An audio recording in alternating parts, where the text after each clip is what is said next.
Very quick disclaimer. I want this channel to be family friendly for the most part, but I also want to talk about things that matter. And sometimes when I talk about things that matter, I get passionate. And with that comes a little bit of language. So fair warning.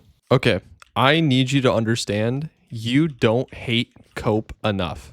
It's like 1 a.m., but I was literally just jumping out of my skin thinking about making this video, so I had to just get up and do it. Give me a few minutes of your time, and I might save you from becoming a professional coper. So what is coping? Cope is a word that gets thrown around a lot. And in my mind, coping is anything that you say or do that subtly shifts responsibility for the quality of your life away from you to someone or something else.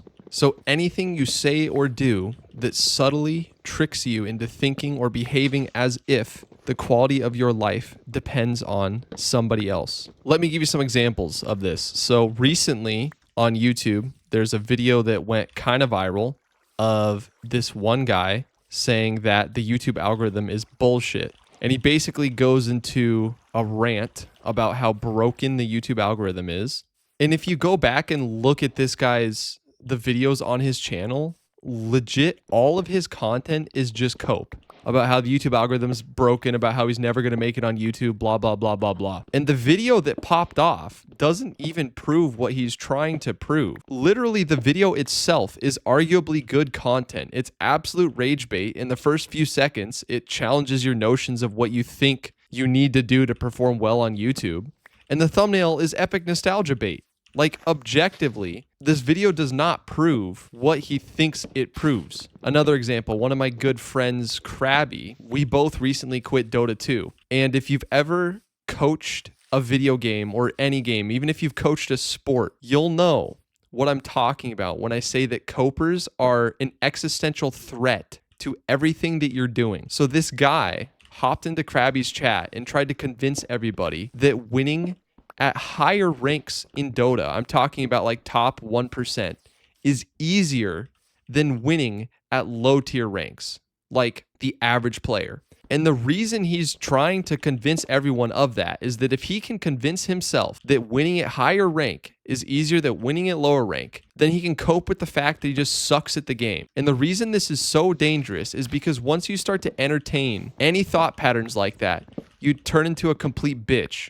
I'm not even joking. Everything you say and do subtly starts to become a cope, and you neuter your own potential because instead of accepting the fact that you are responsible for the quality of your life, you deflect it onto everyone else around you. A personal example of how cope almost killed this channel, I talked about it on a video recently where I talk about how I stopped making videos for so long because I got discouraged that I put all this effort in this Kai Cenat and IShowSpeed video and it did nothing. Whereas all these other YouTubers who hardly did any editing just piggybacked on IShowSpeed and Kai Cenat playing Minecraft and their video did numbers. And I was super butthurt about it. And I got into this stupid downward spiral thought pattern where I'm like, oh, to compete in the Minecraft niche, you have to have hyper editing and I have to spend 80 hours editing every single video and wham. And so I literally tricked myself into thinking for months and months on end that to get a video to do well, I needed to have a hyper edited, super complicated, perfect video. When in reality, if you go back and look at the original thumbnail on that video, it's complete dookie, utter and complete dookie trash. Not to mention that immediately after that, I put out a video in which I just intentionally copied a winning format, uber simplified the editing instead of pointing at other people and going, oh,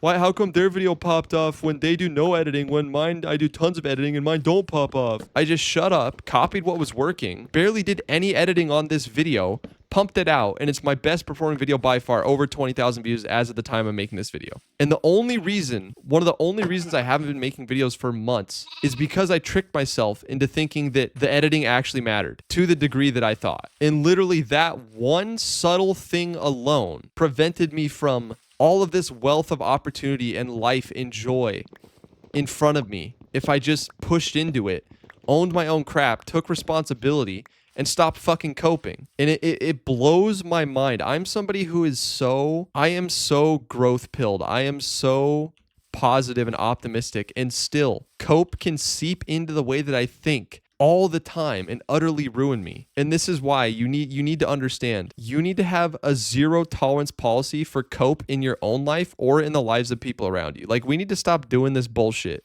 where we just go around and just say nothing and listen to people complain about the quality of their lives when they're very obviously doing things that work against what they're trying to achieve constantly. Like the amount of people that I know that complain about their financial state and get the newest phone every single fucking time it comes out is insane to me. Here's another personal example of cope. I went through a period where I was super depressed and anxious. And a big part of that is because I was playing an ungodly amount of Dota 2 every single day and spending way too much time on social media. And it made me really depressed and anxious. And I didn't need somebody to come along and say, oh, I'm so sorry you're struggling. I'm so sorry you're having a hard time. I need somebody to stick a fucking camera on my day and say, what the fuck are you doing with your life? No wonder you're anxious and depressed all the time. So that's what I want to ask you. If somebody put a camera on your day, honestly, would they think that you're doing what you can to improve the state of your life?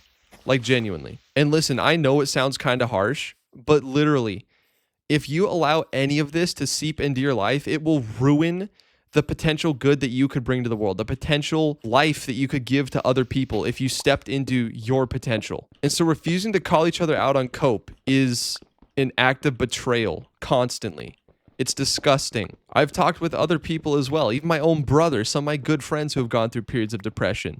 And they admit that, yes, when I was going through it, there was a part of me that enjoyed it, that enjoyed wallowing in the depression and the anxiety. And if I were being honest with myself, I was doing things to constantly sabotage my own mental well-being all the time. But everything you need to do to improve the quality of your life will not be easy. There will be no magical moment where you wake up and go, yes, I want to do all the things that are good for me. You just have to decide to start doing the good things for you. You have to decide to stop coping and just do it. This is another thing that I think is risky because it can be difficult when you know somebody who's really going through it. And especially if you're somebody who is naturally very empathetic, really wants to help, kind of feels like you have to save people sometimes.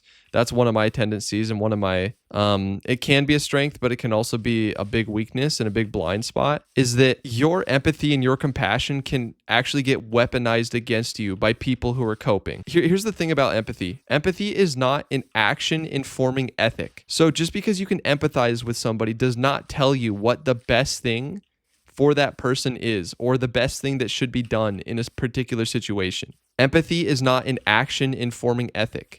And so one thing I would encourage you to do is go examine your patterns in life and think about, is there any element of cope within you? And is there any element of cope in the people around you? And unfortunately, when you get to the point where you realize that cope is as much of a problem as it is, if you start trying to call it out in other people, they'll respond one of two ways. They'll either respond positively and say, yeah, that was hard, but I understand why you said it and I'll work on fixing it. Or they'll continue to cope and act like they're the victim. And you can either shrink away from that in fear, continue to tolerate it and neuter both your potential and theirs, or you can push into the discomfort and the awkwardness and maybe losing some friends. And obviously, like, go about it in a way that's respectful, not like demeaning, and emphasize that you have their best at heart. But man, the amount of harm and lost potential that cope causes is insane. It's astronomical. It's incalculable. We need to wage war on cope ruthlessly.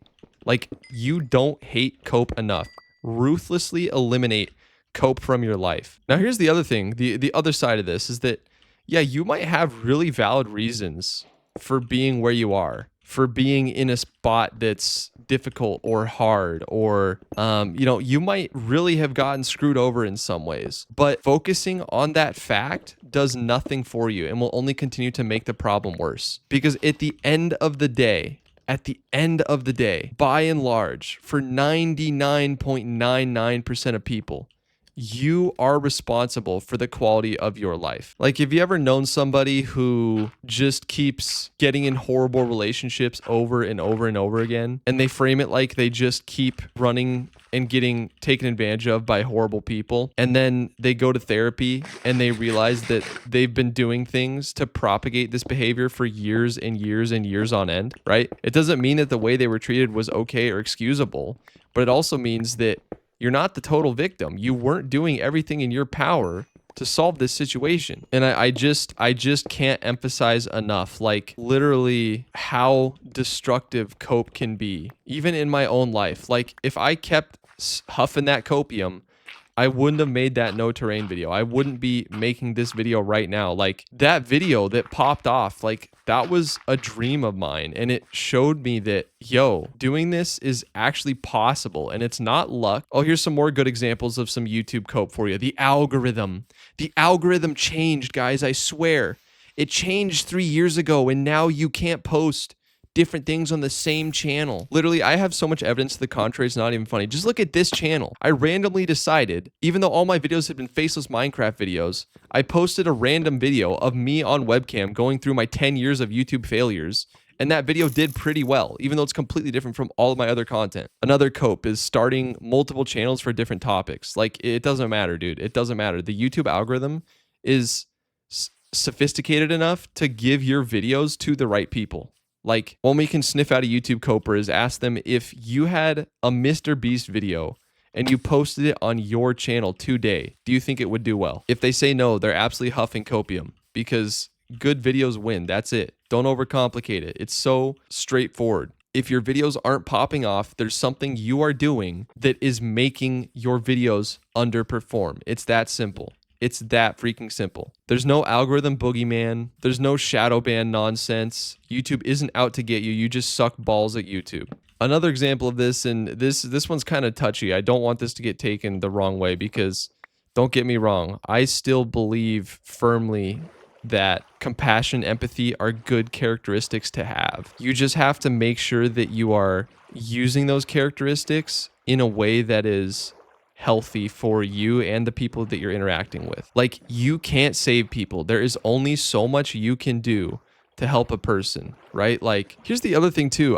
I'm starting to realize that especially among Gen Z men, we don't want people to come along and coddle us and tickle our balls a little bit. We want people to tell us how things actually are because deep down, we have a sense that all of this bullshit that's happening around us is just fake stuff running away from reality. Like, I can think of so many instances where calling out somebody directly is actually so refreshing and life-giving, and they're like, wow, I needed that. A while ago, I was serving with some friends and we were doing a homeless outreach, and we were working with an organization that had a rehab center, and it was absolutely incredible going with the leaders, and these people would talk about, you know, the things that had happened to them and how they were down in their luck and stuff like that. They would offer them right then and there, we can take you to rehab, like today. We can drive a van down and take you and admit you today. There was one person who agreed to go, and we celebrated. It was amazing.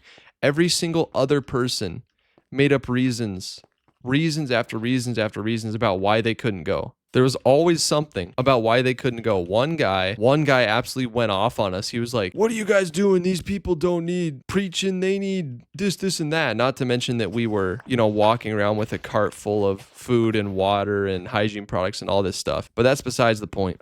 He was like, this guy doesn't need preaching. He needs to go to the fucking hospital, man. And I'm inexperienced with this kind of thing, so it really caught me off guard. And but the leader handled it. He was like, okay, we can call 911 and get an ambulance down here right now. Is that what we want? And it blew my freaking mind. He's like, no, we can't do that. They're gonna do this to us at the hospital, and fuck the hospital. They're all corrupt. Like, insane jumping through hoops, right? And over and over and over, I've just realized that people's problem is not lack of resources or knowledge. It's in the heart and in the mind. Like, that is where the problem lies. You can never, no matter how hard you try, you cannot force somebody to think like that. Anyway, had to get this off my chest because I couldn't sleep thinking about it. Don't get me wrong. I definitely don't want to be a beef channel or a drama channel or anything like that. And I want to keep my channel family friendly for the most part, but I also do want to talk about things that matter. Still going to be posting some lit Minecraft videos, obviously. And I also don't want this to come across like, you know, I'm some vengeful, bitter, like when I see people who are struggling, I'm like, oh, it's all your fault, you know, that kind of thing. That's not the case. That's not the case at all. And obviously talking about this kind of stuff has to come with some sort of relationship. But at the end of the day, man, at the end of the day, you either cope or you take responsibility and you move mountains. You move freaking mountains. So anyway, if you enjoyed the video, like and subscribe. Help me wage war on cope. And yeah, I'll see you in the next vid. It's gonna be lit. Peace.